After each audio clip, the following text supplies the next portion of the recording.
Halo semuanya, selamat malam. Kembali lagi dengan saya, Esther. Oke, hari ini kita sudah masuk ke pertemuan ke-10 ya. Pertemuan 10 saya akan bahas tentang IRP. Oke, apa itu definisi dari IRP ya?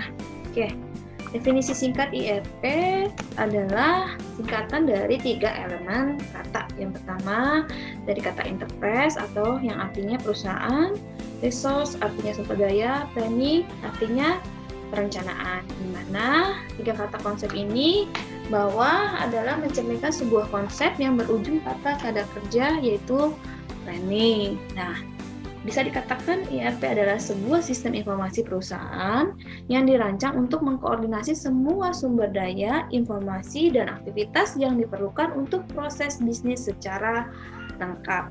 Nah, sistem IRP ini didasarkan pada database pada umumnya dan rancangan perangkat lunak modular.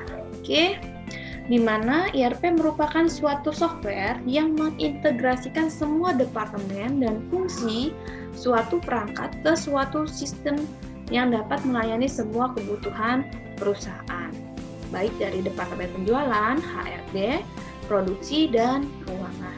Sistem IRP didasarkan pada database pada umumnya dan rancangan perangkat lunak modular. Definisi secara umum, IRP adalah suatu konsep untuk melakukan perencanaan dan pengelolaan sumber daya perusahaan, yakni dalam bentuk paket aplikasi program yang terintegrasi dan multimodal yang dibuat untuk melayani dan mendukung berbagai fungsi dalam perusahaan, menjadikan pekerjaan menjadi lebih efisien dan bisa memberikan pelayanan lebih untuk setiap konsumen dari perusahaan itu, yang di akhir dapat mendapatkan nilai tambah serta memberikan laba maksimal untuk seluruh pihak yang memiliki kepentingan atau perusahaan yang menggunakan sistem IRP ini. Nah, konsep IRP menurut OLS tahun 2004, konsep dasar IRP adalah sebagai berikut.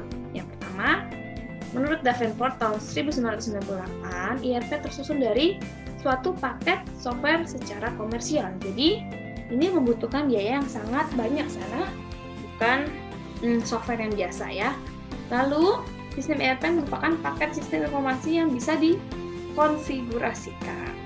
Atau menurut Tejer tahun 1998 juga, konsepnya seperti satu basis data, satu aplikasi, dan satu kesatuan. Dari satu kesatuan itu disebut IRP atau enterprise itu. Oke, konsepnya bisa digambarkan seperti ini, yaitu di mana ada front office, corporate reporting, dan back office ini semua diambil datanya menjadi disimpan di central database. Mencakup apa? Mencakup financial application, manufacture, inventory, sales distribution, service yang ada kaitannya dengan supplier.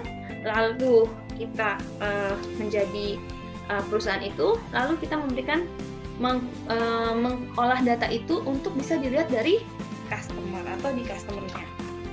Oke. Tujuan IRP sendiri adalah mengkoordinasi bisnis organisasi atau suatu perusahaan secara keseluruhan. Di mana IRP itu kan software ya. Software itu fungsinya apa? Ketika kita sudah menggunakan software IRP ini, perusahaan itu dapat apa? Yang pertama, terjadinya otomatisasi ya. Otomatisasi itu atau integrasi dari banyaknya proses bisnis. Karena di satu perusahaan itu tentunya ada banyak kegiatan, banyak transaksi, banyak proses ya. Banyak hal yang harus dilakukan, baik dari segi accounting, dari segi HRD, dari segi stok, atau dari segi bagian gudang, dan juga ada segi marketing, dan lain sebagainya, terintegrasi dari semuanya menggunakan sistem IRP atau aplikasi IRP ini. Nah, yang kedua, membagi database yang umum dan praktek bisnis melalui enterprise tadi. Lalu menghasilkan informasi yang real time, anytime bisa minta datanya, oh ya, accounting posisi saldo seperti apa, finance seperti apa, HRD karyawannya ada berapa, gajinya berapa, lalu stok barang kita seperti apa, suppliernya yang mana aja, dan juga berapa jumlah customer kita sudah terintegrasi ya. Lalu apa yang terakhir, memungkinkan perpaduan dari proses transaksi dan kegiatan perencanaan. Nah, evolusi aplikasi ERP. Jadi ERP itu memiliki 5 evolusi. Yang pertama ada Material Requirement Planning. Lalu cikal bakalnya dulunya tuh seperti apa sih ERP? Cuma konsep perencanaan kebutuhan dari material aja. Lalu yang kedua apa? Langsung tahap close to loop MFP. Evolusinya berubah dari perencanaan saja lalu penyelesaian masalah prioritas. Lalu yang ketiga apa? Ada manufacturing-nya. Evolusinya perencanaan penjualan, operasi, dan keuangan. Yang keempat, ada planning-nya juga, meliputi rantai pasok, lintas-lantas fungsi. Nah, yang terakhir, yang mungkin sering sudah digunakan tahun 2000-an ini, itu lebih kompleks. Jadi, lebih kompleks lagi dari berbagai macam bidang yang ada di perusahaan itu. Oke, di mana mencakup bagian keuangan, logistik, sumber daya manusia, atau HRD yang tadi ya, SDM-nya itu, lalu bisnis prosesnya, penjualannya di situ online, lalu stoknya atau pasokannya seperti apa, suppliernya seperti apa, dan penjualannya juga. Oke, ada beberapa keuntungan dan kerugian dari implementasi ERP. Biasanya keuntungannya apa sih?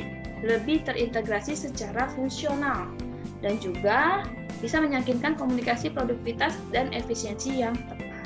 Rancangan perekayasaan yang secara optimal, pelacakan pemesanan dari penerimaan sampai full payment ya.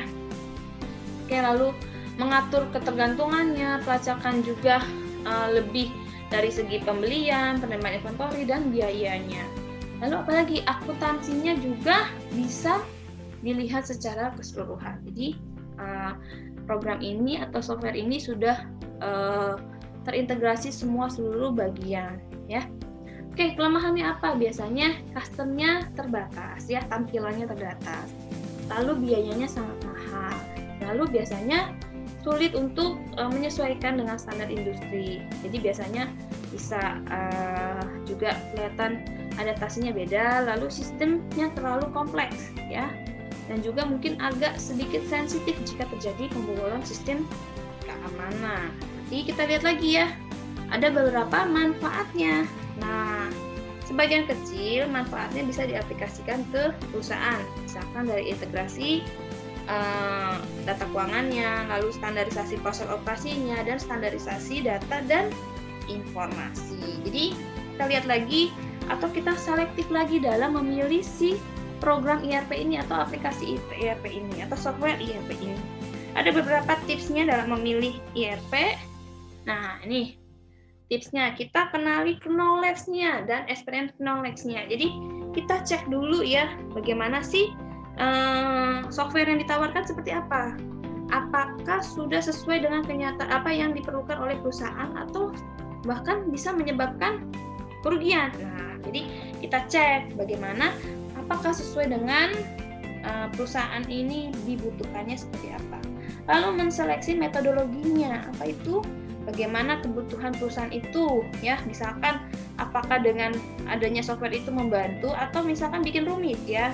Biasanya mungkin bisa 5 atau 6 bulan untuk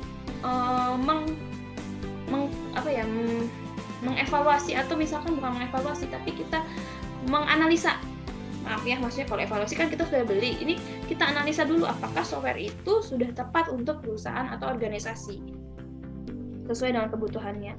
Lalu menganalisa bisnis strateginya ya, apakah dengan adanya software itu memperbanyak atau maksudnya melihat keuntungannya kita seperti apa, lalu bagaimana dari perbaikannya, karena tentunya kalau kita sudah pakai software ada banyak yang harus diperbaiki dan juga targetnya seperti apa dengan setelah menggunakan software ERP yang akan kita beli misalkan. Lalu kita menganalisa orangnya atau SDM-nya, apakah bisa menggunakan ERP itu atau beberapa banyak harus kita meluangkan waktu atau perlu nggak sih konsultan dalam melakukan perubahan antara perubahan program yang lama atau database yang lama dengan database yang sudah menggunakan ERP. Lalu kita analisa softwarenya, apakah sudah fleksibel, mudah disesuaikan dengan kondisi perusahaan, atau misalkan hanya sebagian kecil saja. Jadi kalau sudah memenuhi dari analisa ini, 5 analisa ini, boleh kita mengambil keputusan untuk membeli suatu aplikasi atau software ERP itu. Biasanya banyak beberapa software ERP yang sudah beredar ya. Ada SAP, JDE, BAN, MFG Pro, Protein atau Compare atau Erdemcar. Jadi ada beberapa software ERP yang sudah banyak diluncurkan.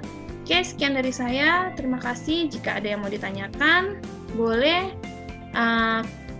klik kolom komentar ini. Oke, terima kasih. Sampai ketemu di pertemuan berikutnya.